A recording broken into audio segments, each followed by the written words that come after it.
flashbulbs, all of them going off at once. Her heart beat so fast and so hard that Maggie Rose knew she must be alive, in some terrible, terrible place. Someone had put her there. Maggie Rose whispered up into the light. "Who is it? Who's there? Who's up there right now? I see a face." The light was so very bright that Maggie Rose couldn't really see anything. For the second or third time, it had gone from pitch black to blinding, blinding white. Then someone's silhouette blocked out most of the light. Maggie still couldn't see who was there. Light radiated behind the person. Maggie clamped shut her eyes tightly, then opened them. She did this over and over again. She couldn't really see anything. Couldn't focus on whoever or whatever it was. She had to keep blinking. Whoever was up there had to see the blinking, had to know she was alive. "Mr. Seniji? Please help me," she tried to call out. Her throat was so dry. Her voice came out raspy and unrecognizable. "Shut up! Shut up!" a voice from above shouted. Someone was up there now. Someone was really up there and could get her out. It sounded like a very old woman's voice. "Please help me, please," Maggie begged.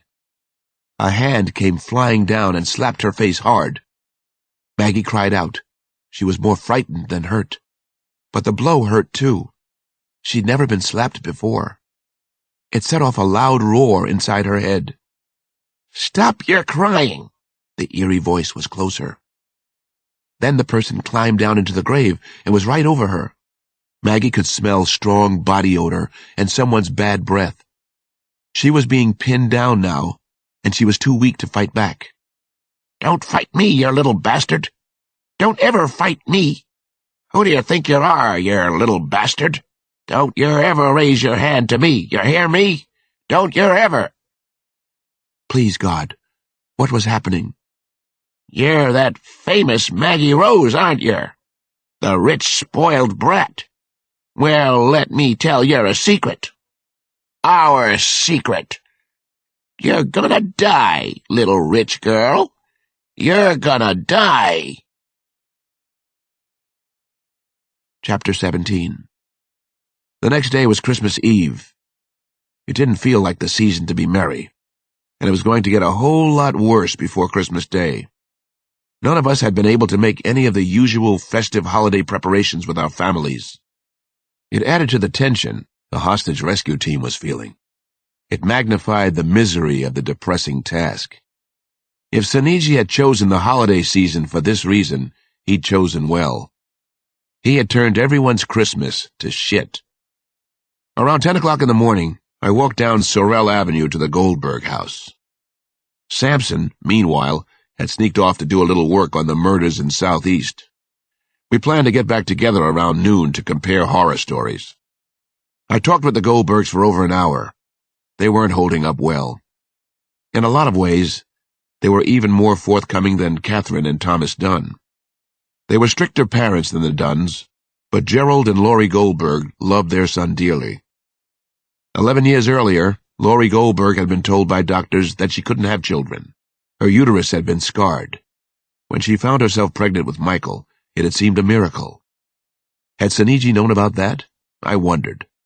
How carefully had he picked out his victims? Why Maggie Rose and Michael Goldberg? The Goldbergs allowed me to see Michael's bedroom and to spend some time there by myself. I shut the door to the room and sat quietly for several moments. I had done the same thing in Maggie's room at the Dunns. The boys' room was amazing. It was a treasure chest of state-of-the-art computer hardware and software. Macintosh, Nintendo, Prodigy, Windows. The AT&T labs had less equipment than Michael Goldberg. Posters of Catherine Rose from her films Taboo and Honeymoon were taped up on the walls. A poster of Skid Row's lead singer, Sebastian Bach, was centered over the bed. A picture of Albert Einstein with a mauve punk haircut stared out from Michael's private bathroom. Also, a Rolling Stone magazine cover that asked, "Who killed Pee Wee Herman?" A framed photograph of Michael and Maggie Rose was propped up on the boys' work desk. Posed arm in arm, the two kids looked like the greatest friends. What had inspired Seniji? Was it something about their special friendship? Neither of the Goldbergs had ever met Mr. Suniji, although Michael had talked a lot about him. Suniji was the only person, child or adult, who had ever beaten Michael at Nintendo games like Ultima and Super Mario Brothers.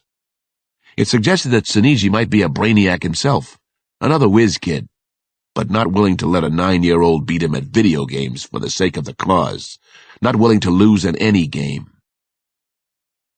I was back in the library with the Goldbergs, looking out a window, when everything went completely and forever crazy on the kidnapping case. I saw Sampson running down the street from the Dunns. Each of his strides covered about a third of the block. I raced out the Goldbergs' front door at the same time that Sampson made it to the lawn. He broke stride like the San Francisco 49ers' Jerry Rice in the end zone. He called again? Sampson shook his head. No, there's been a break, though. Something happened, Alex. The FBI is keeping it under wraps, Sampson said. They've got something. Come on. A police roadblock had been set up just off Sorrel Avenue at the end of nearby Plately Bridge Lane. The roadblock of half a dozen wooden horses effectively stopped the press from following the cars that had left the Dunns just past 2 that afternoon. Sampson and I rode in the third car. 70 minutes later, the 3 sedans were speeding through the low hills surrounding Salisbury, Maryland. The cars circled down a winding road to an industrial park nestled in thick pine woods. The contemporary-looking complex was deserted on Christmas Eve. It was eerily quiet. Snow-blanketed lawns led the way to 3 separate white stone office buildings. Half a dozen local police cars and ambulances had already arrived at the mysterious scene. Some minor tributary that had to empty into Chesapeake Bay flowed behind the cluster of office buildings. The water was brownish red and looked polluted. Royal blue signs on the buildings read, J. Cad Manufacturing, the Racer Becton Group, Technosphere. Not a clue so far. Not a word had been uttered about what had happened in the industrial park. Sampson and I joined the group that headed down toward the river. 4 more FBI agents were at the site, and they looked worried. There was a patch of winter-thin, pale yellow weeds between the industrial park and the water. Then came a 30 or 40-yard barren strip to the river itself. The sky overhead was cardboard gray, threatening more snow. Down one muddy bank, sheriff's deputies were pouring casting compound, trying to get some footprints. Had Gary Suniji been here? Have they told you anything? I asked Jessie Flanagan as we sidestepped down the steep, muddy embankment together. Her work shoes were getting ruined. She didn't seem to notice. No, not yet. Not a thing. She was as frustrated as Sampson and I were. This was the first opportunity for the team not to act like one. The Federal Bureau had their chance to cooperate. They blew it. Not a good sign. Not a promising beginning. Please, don't let this be those kids, Jessie Flanagan muttered as we reached flatter ground. 2 Bureau agents, Riley and Jerry Scorse, were at the riverside. Snow flurries drifted down. A bracing cold wind blew over the slate-gray water, which smelled like burning linoleum. My heart was in my throat the whole time. I couldn't see anything down along the shoreline. Agent Scorse made a short speech, which I think was meant to mollify the rest of us. Listen. This close-to-the-vest approach has nothing to do with any of you. Because of the wide press coverage this case has received, we were ordered, actually, not to say anything until we all got out here. Until we could see for ourselves. See what? Sampson asked the FBI special agent. You gonna tell us what the hell is going on? Let's cut down on the verbal diarrhea. Scorse signaled to one of the FBI agents and spoke to him briefly. His name was McGooey, and he was from the director's office in D.C. He'd been in and out of the Dunn house. We all thought that he was the replacement for Roger Graham, but that was never verified. McGooey nodded at whatever Scorse had told him, then stepped forward. He was a solemn-looking fat man with big teeth and a short white crew cut. He looked like an old military man who was close to retirement. The local police out here found a child floating in the river around 1 o'clock today, McGooey announced. They have no way of knowing if it's one of the 2 kidnapped children or not. Agent McGooey then walked all of us about 70 yards farther down the muddy riverbank. We stopped past a hump covered with moss and cattails. There wasn't a sound from anyone, just the bitter wind whistling over the water. We finally knew why we had been brought here. A small body had been covered over with gray wool blankets from one of the EMS wagons. It was the tiniest, loneliest bundle in the universe. One of the local policemen was asked to give us the necessary details. When he began to speak, his voice was thick and unsteady. "I'm Lieutenant Edward Mahoney. I'm with the force here in Salisbury. About an hour and 20 minutes ago, a security guard with Razor Becton discovered the body of a child down here." We walked closer to the spread of blankets. The body was laid on a mound of grass that sloped into the brackish water. Beyond the grass, and to the left, was a black-looking tamarack swamp. Lieutenant Mahoney knelt down beside the tiny body. His gray uniformed knee sank into the wet mud. Flecks of snow floated around his face, sticking to his hair and cheeks. Almost reverently, he pulled back the wool blankets. It seemed as if he were a father, gently waking a child for some early morning fishing trip. Just a few hours ago, I had been looking at a photo of the 2 kidnapped children. I was the first to speak over the murdered child's body. "It's Michael Goldberg," I said in a soft but clear voice. "I'm sorry to say that it's Michael. It's poor little Shrimpy." Chapter 18. Jessie Flanagan didn't get home until early Christmas morning.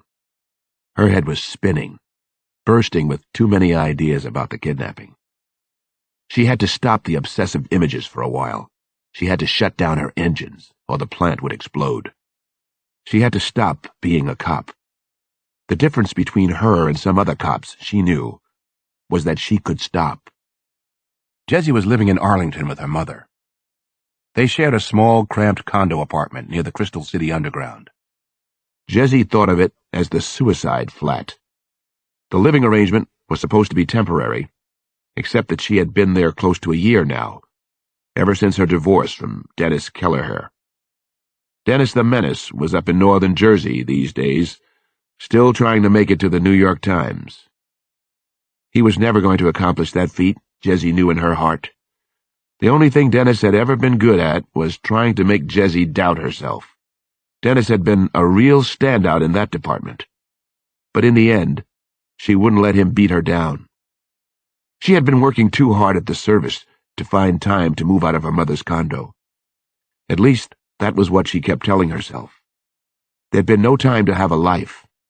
She was saving up for something big, some kind of significant life change. She'd been calculating her net worth at least a couple of times a week, every week. She had all of $24,000. That was everything. She was 32 now. She knew she was good-looking, almost beautiful, the way Dennis Kelleher was almost a good writer. Jessie could have been a contender, she often thought to herself. She almost had it made. All she needed was one decent break, and she'd finally realized she had to make that break for herself. She was committed to it. She drank a Smithwich, a really fine ale from the old sod. Smitty's had been her father's favorite brand of poison in the world. She nibbled a slice of fresh cheddar. Then she had a second ale in the shower, down dreary hallway number 1 at her mother's. Michael Goldberg's little face flashed at her again. She wouldn't allow any more flash images of the Goldberg boy to come. She wouldn't feel any guilt, even if she was bursting at the seams with it. The 2 children had been abducted during her watch. That was how everything had started. Stop the images. Stop everything for now. Irene Flanagan was coughing in her sleep. Her mother had worked 39 years for C&P Telephone. She owned the condo in Crystal City. She was a killer bridge player. That was it for Irene. Jessie's father had been a cop in D.C. for 27 years. The end game came for Terry Flanagan on his beloved job. A heart attack in crowded Union Station, with hundreds of complete strangers watching him die, nobody really caring. Anyway, that was the way Jessie always told the story. Jessie decided again, for the 1000th time.